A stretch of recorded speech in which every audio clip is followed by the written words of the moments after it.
Hello मेरे प्यारे भाइयों, कैसे हैं आप सब। मैं रोहित वर्मा। आज पॉलिटिकल साइंस जो है वो हम स्टार्ट करने वाले हैं, टॉपिक वाइज जो हम कर रहे हैं। जैसे कि पीछे हमारा हिस्ट्री जो है वो कंप्लीट हो चुका है, उसका पीडीएफ जो है आप सभी को ग्रुप पे उम्मीद करता हूँ मिल गया होगा। और ऑलमोस्ट जिन भाइयों के मेरे पास नंबर हैं उनको पर्सनली भी मैसेज में मैंने भेज दिया है, ठीक है। तो उसकी आप रिवीजन कीजिएगा अभी। तो आगे हम जो स्टार्ट करने वाले हैं, अपना क्या स्टार्ट करने वाले हैं, पॉलिटिकल साइंस, ठीक है। तो चलिए स्टार्ट करेंगे। सभी दोस्त जो है वो लास्ट तक बने रहना है। आप सभी ने क्वेश्चंस जो हैं उनकी जैसे मैंने आपसे जिम्मेदारी ली हुई है, अच्छे लेवल के क्वेश्चन रहेंगे डेफिनेटली, और आपको एग्ज़ाम में जो है बहुत ही हेल्पफुल भी रहेंगे। तो क्लास आज की स्टार्ट करते हैं फर्स्ट क्वेश्चन के साथ। तो इसी के साथ आप सभी दोस्त जो हैं वो अपने दोस्तों के साथ शेयर वगैरह भी कर दिया करिए क्लास, और अगर अच्छी लगती है क्लास तो डेफिनेटली एक लाइक जो है वो कीजिएगा। तो चलिए फर्स्ट क्वेश्चन देखते हैं। एक चीज़ बता दूं आपको, अगर किसी क्वेश्चन में मेरे किसी भाई को कोई डाउट रह जाए, कोई क्वेश्चन समझ ना आए, कुछ भी हो, ठीक है, तो कमेंट बॉक्स में जो है अपना डाउट टाइप कर दीजिएगा या फिर व्हाट्सएप ग्रुप पे मेरे को भेज दीजिएगा। तो डेफिनेटली आपको आंसर्स जो है मेरे भाई मिल जाएगा। तो पहला क्वेश्चन क्या कहता है, the preamble of the Indian constitution was amended by. भारतीय संविधान की प्रस्तावना जो है, प्रियम्बल जो है, ठीक है, यहाँ तक आप समझ रहे हैं। प्रियम्बल जो है वो कौन से अमेंडमेंट में जो है अमेंड किया गया था। अमेंडमेंट क्या चीज़ होती है कि उसमें कोई चेंज करना, ठीक है। प्रस्तावना में संशोधन कब किया गया था। हिंदी वाले भाई जो हैं उनको हिंदी में क्वेश्चन मिल जाएगा, इंग्लिश वालों को इंग्लिश में मिल जाएगा। क्लियर है। तो फर्स्ट टाइम जो है, या फर्स्ट टाइम कह लीजिए, या कब किया था, एक ही बार जो है अब तक हुआ है अमेंडमेंट में चेंज, ठीक है। अमेंडमेंट हुआ है कॉन्स्टिट्यूशन में, तो वो हुआ है 42nd अमेंडमेंट, जो कि 1976 में हुआ था। 42nd अमेंडमेंट याद रख लीजिएगा क्योंकि मोस्ट इंपॉर्टेंट है, और अगर एग्जाम में पूछा जाएगा तो बस यही पूछा जाएगा अमेंडमेंट से रिलेटेड, और कोई अमेंडमेंट जो है आपसे नहीं पूछा जाएगा। इसमें एक चीज़ और याद रखने वाली है, इसमें 3 वर्ड जो हैं वो याद डाले गए थे। एक तो डाला गया था, जस्ट अ मिनट, सोशलिस्ट डाला गया था, एक डाला गया था सेकुलर, ठीक है, और एक डाला गया था इंटीग्रिटी, ठीक है। सोशलिस्ट का मतलब सामाजिक होना, सेकुलर मतलब धर्मनिरपेक्ष होना, सभी धर्म एक समान, और इंटीग्रिटी का आप कह सकते हैं ब्रदरहुड, भाईचारा, इस तरह से जो आप इसको ले सकते हैं, ठीक है। और जो कॉन्स्टिट्यूशन है हमारा भाइयों, वो सिर्फ एक ही बार अब तक जो है वो अमेंड हुआ है। अमेंड का मतलब चेंज हुआ है उसमें। क्लियर है। तो बढ़ते हैं अपने नेक्स्ट क्वेश्चन की ओर। सेकेंड क्वेश्चन क्या कहता है, the fundamental duties were added to the constitution of India by which amendment. Fundamental duties जो हैं, एक तो हमारे आ गए हैं फंडामेंटल राइट्स, ठीक है, एक फंडामेंटल राइट्स हैं और एक फंडामेंटल ड्यूटीज़ हैं। तो उन्होंने हमसे पूछा है कि फंडामेंटल ड्यूटीज़, जो कि अगर नंबर की बात करें तो कितने हैं नंबर में फंडामेंटल ड्यूटीज़, तो 11 फंडामेंटल ड्यूटीज़ हैं, ठीक है। तो बात करें वो कौन से अमेंडमेंट में जो है कॉन्स्टिट्यूशन में ऐड किए गए थे फंडामेंटल ड्यूटीज़। तो फंडामेंटल ड्यूटीज़ जो है मेरे भाई, वो भी 42nd नंबर का जो अमेंडमेंट हुआ था उसी में ऐड हुए थे। क्लियर है। इसके सिवा आप बोलेंगे कि सर कुछ और भी अमेंडमेंट्स यहाँ पे लिखी हुई हैं, तो डेफिनेटली ये भी इंपॉर्टेंट है, इनको भी देख लेते हैं। तो लिखिए सबसे पहले 73rd अमेंडमेंट लिख लीजिए। ये किससे संबंधित है, तो ये पंचायती राज से संबंधित है। किससे, पंचायती राज से संबंधित है। फिर इसके बाद 34th अमेंडमेंट जो है ये लैंड रिफॉर्म से संबंधित है। लैंड रिफॉर्म से संबंधित है 34th, और 44th नंबर की जो है ये इंपॉर्टेंट हो सकती है, ठीक है। ये संबंधित है किससे, पावर ऑफ पार्लियामेंट से। एक चीज़ मेरे भाई सभी दोस्त ध्यान से सुनेंगे, जो जो चीज़ें स्क्रीन पे आपसे लिखाई जा रही हैं, लिखी जा रही हैं, वो सब इंपॉर्टेंट रहेंगी। अगर आप नोट्स बना रहे हैं तो बहुत ही अच्छी बात है, ठीक है। तो डेफिनेटली ये सब चीज़ें इंपॉर्टेंट रहेंगी, क्योंकि सब जो कंटेंट जितना भी आपको प्रोवाइड करवा रहा हूँ सब अच्छे से सर्चेबल कंटेंट है, ठीक है। चलिए नेक्स्ट क्वेश्चन देखते हैं।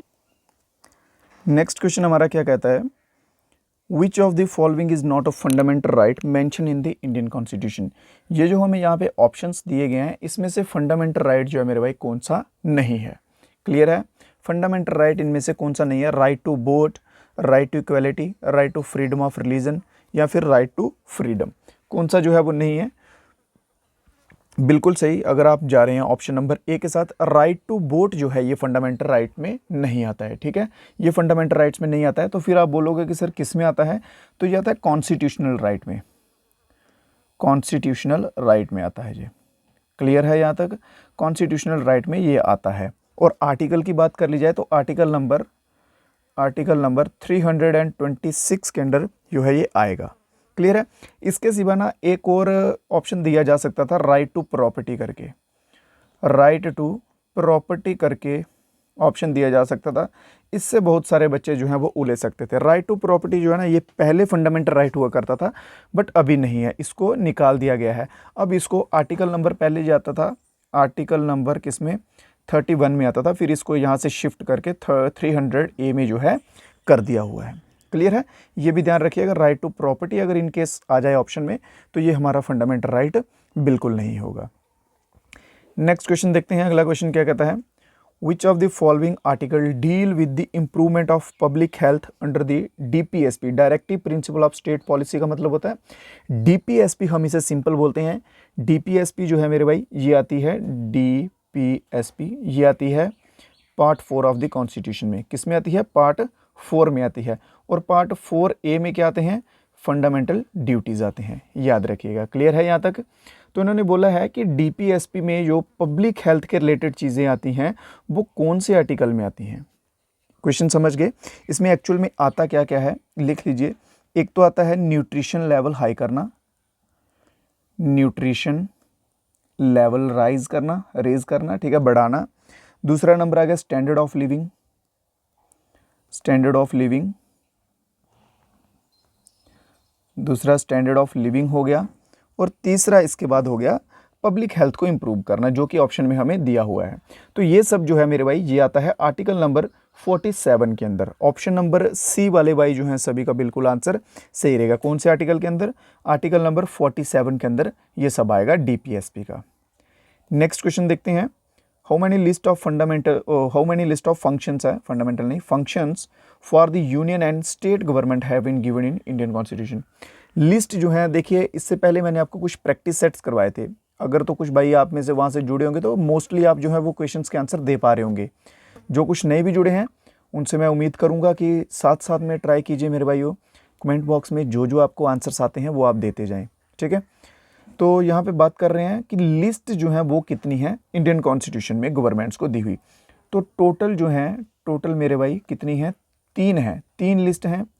पहली आ जाती है यूनियन, दूसरे नंबर पे आ जाती है स्टेट, और तीसरे नंबर पे आ जाती है कंकरेंट, ठीक है। यूनियन, स्टेट और कंकरेंट लिस्ट आ जाती है। फिर इसमें क्वेश्चन एक और किस टाइप से बन जाता है कि इसमें आइटम्स जो हैं वो कितनी कितनी आती हैं।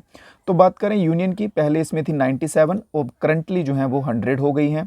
स्टेट में अभी है 61। कंकरेंट लिस्ट की बात करें तो कंकरेंट लिस्ट में पहले 47 थी तो अभी 52 हो चुकी हैं, ठीक है।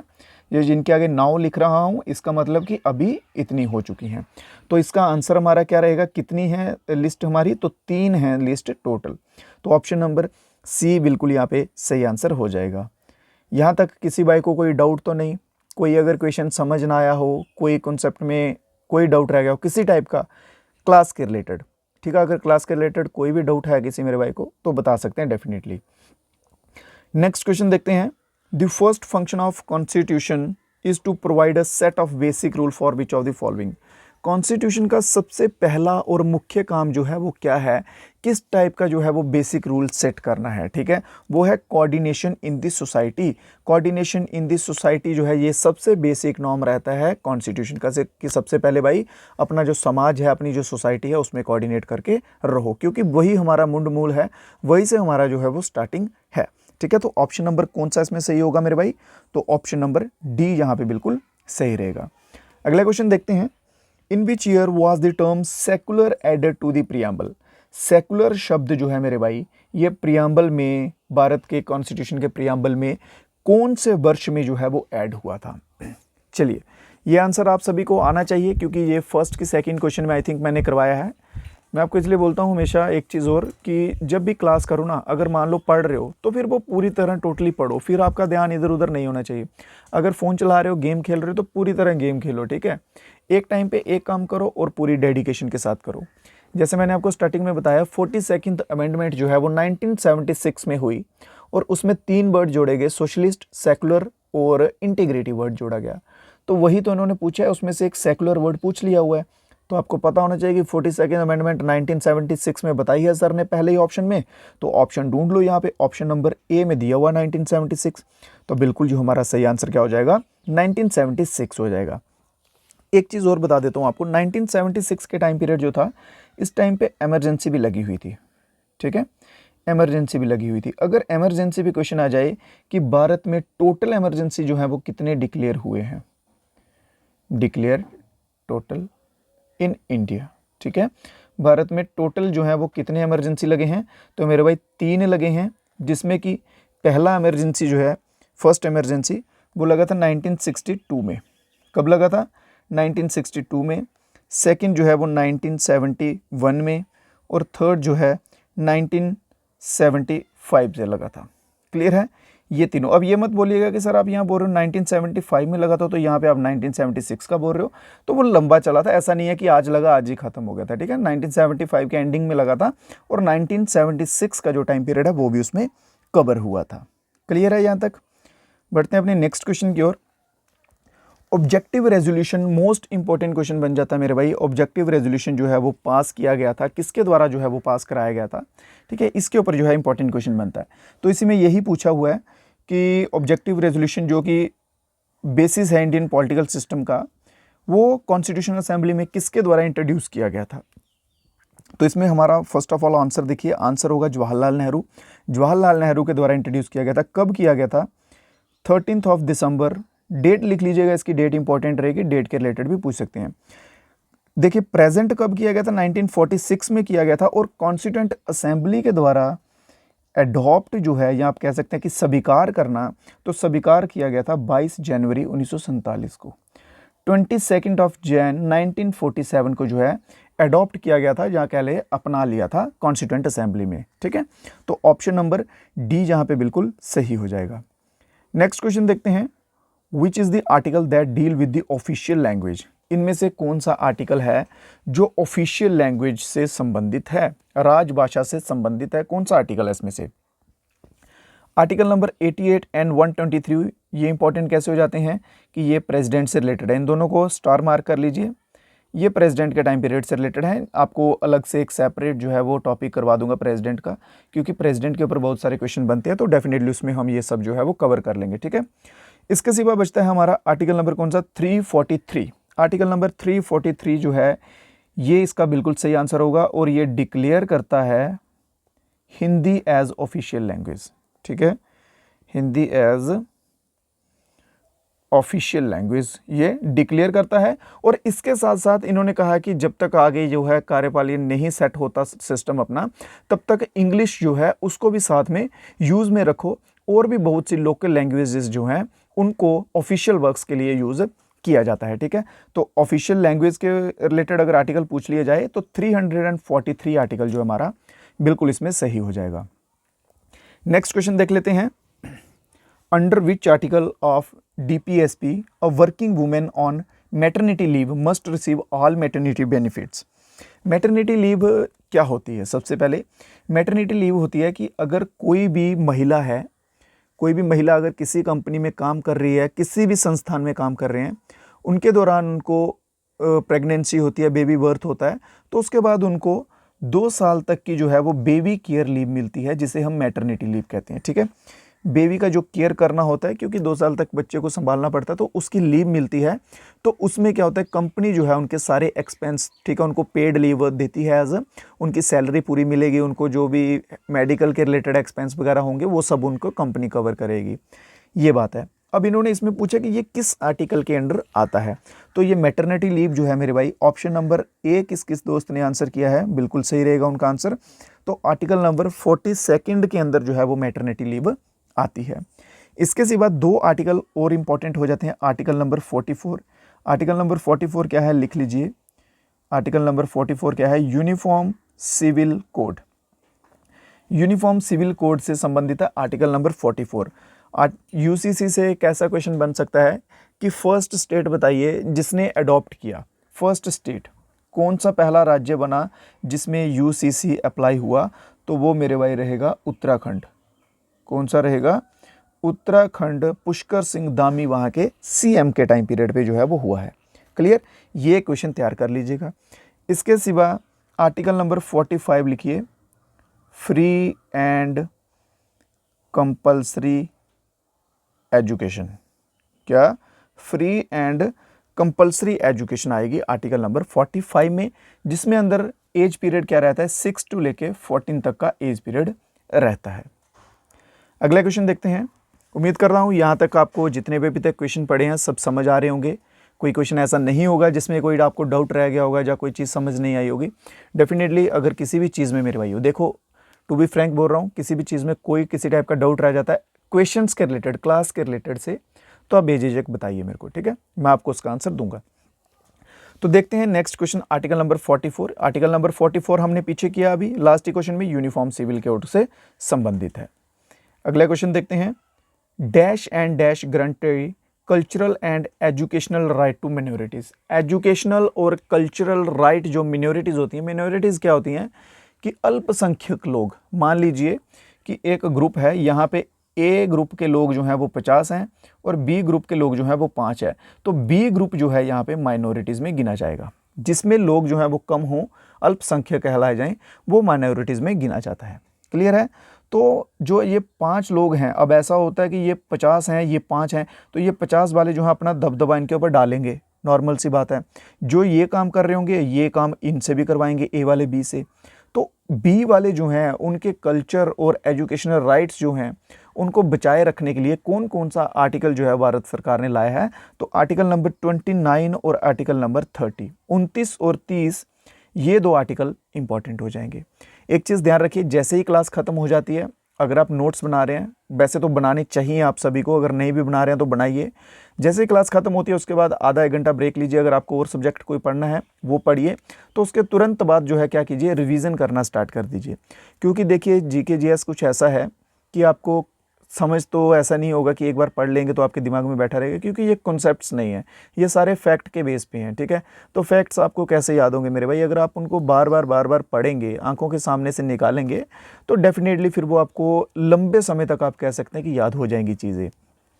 कि मान लो अगर आप आज याद कर लेते हैं चीज़ों को, 8-10 बार पढ़ेंगे, तो वो आपको आने वाले 4-5 साल 10 साल तक याद रहेंगी। अगर आप अभी पढ़ के छोड़ देंगे तो आपको कल नहीं तो हो सकता है परसों वो चीज़ें आपको भूल जाएंगी, ठीक है।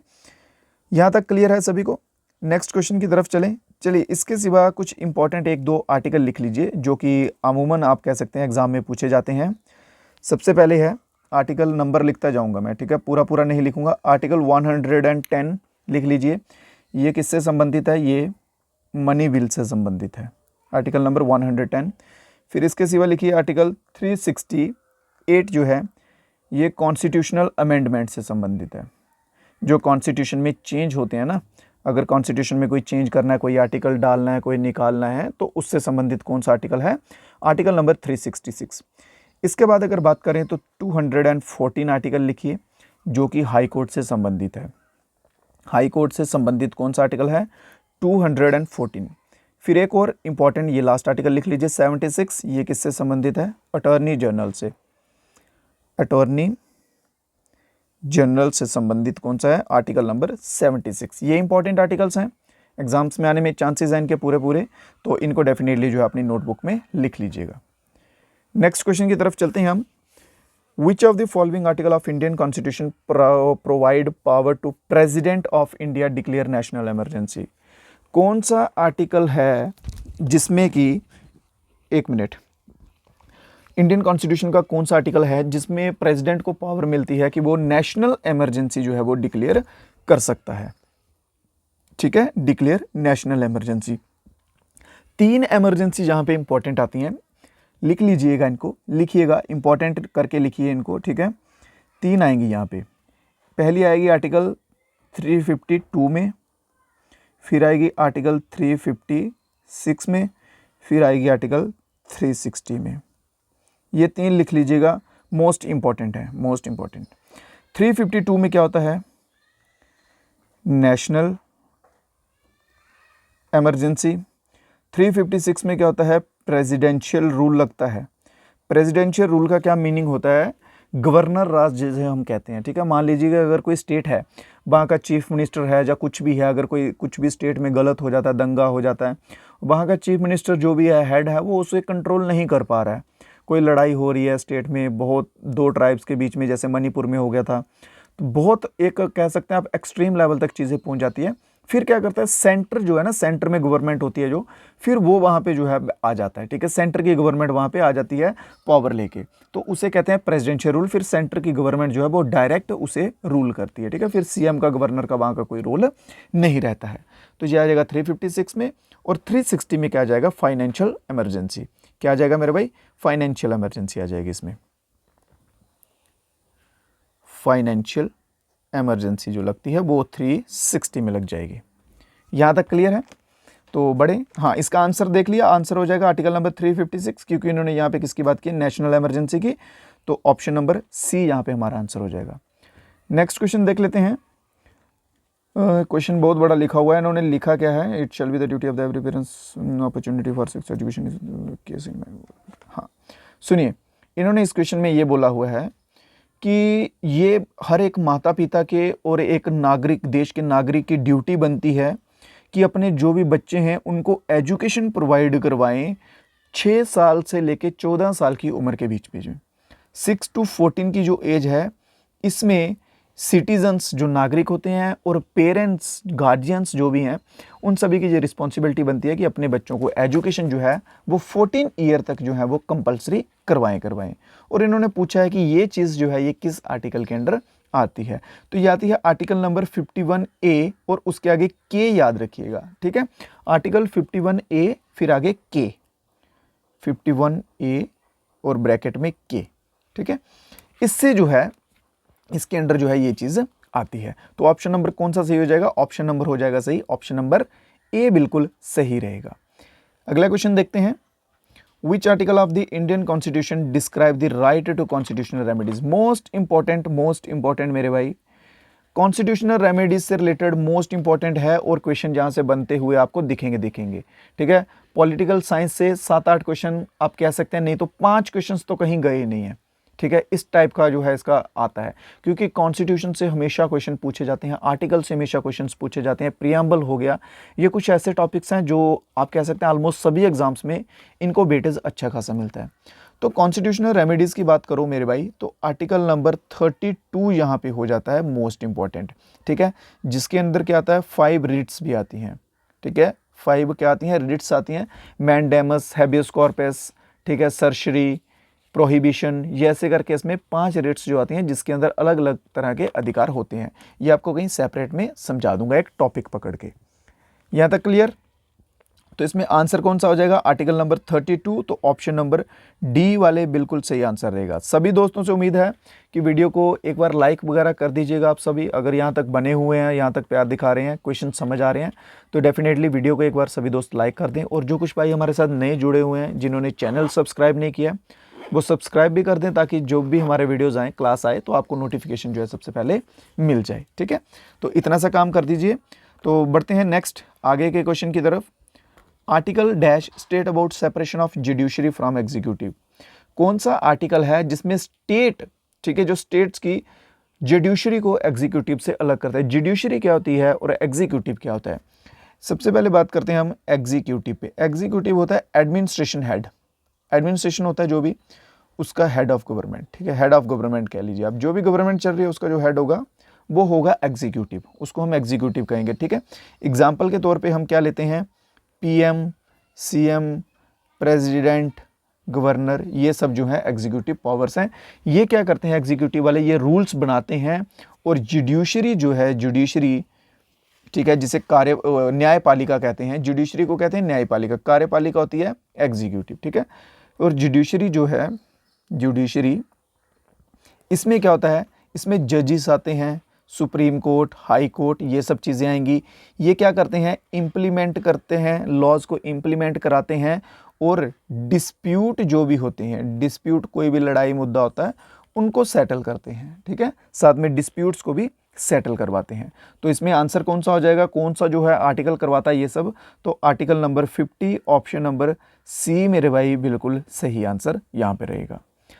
आज की क्लास का लास्ट क्वेश्चन देखते हैं। Under which article of the Indian constitution can the parliament change the constitution. Constitution जो है पार्लियामेंट कौन से आर्टिकल के अंडर चेंज कर सकता है। कौन से आर्टिकल के अंडर चेंज होता है ये आपको पीछे भी एक क्वेश्चन में मैंने बताया है कि इस आर्टिकल के तहत जो है कॉन्स्टिट्यूशन में अमेंडमेंट जो है वो हो सकती है। तो आर्टिकल नंबर 368 यहाँ पे मेरे भाई बिल्कुल सही रहेगा। ऑप्शन ए में दिया हुआ आर्टिकल 360 फाइनेंशियल इमरजेंसी आपको पीछे बता चुका हूँ, ठीक है। फिर आर्टिकल नंबर 300 में राइट टू प्रॉपर्टी वाला आ जाता है। 368 ये हो गया। 356 ये हो गया कि हर एक स्टेट जो है वो एग्जीक्यूटिव पावर को यूटिलाइज करे। लिख लीजिए, every state utilize executive power, ठीक है। हर एक स्टेट जो है अपनी एग्जीक्यूटिव पावर को यूटिलाइज करे अच्छे से। क्लियर है दोस्तों। तो आज की क्लास फर्स्ट क्लास थी पॉलिटिकल साइंस की। तो आप सभी दोस्तों से उम्मीद करूंगा कि कमेंट बॉक्स में ज़रूर आप बताइएगा। रिव्यू मेरे भाई सभी दोस्त जो हैं वो ज़रूर देते जाइएगा कि क्लास आपको कैसी लगी है, क्या पढ़ाने का तरीका अच्छा लगा है, क्वेश्चंस आपको समझ आए कि नहीं आए।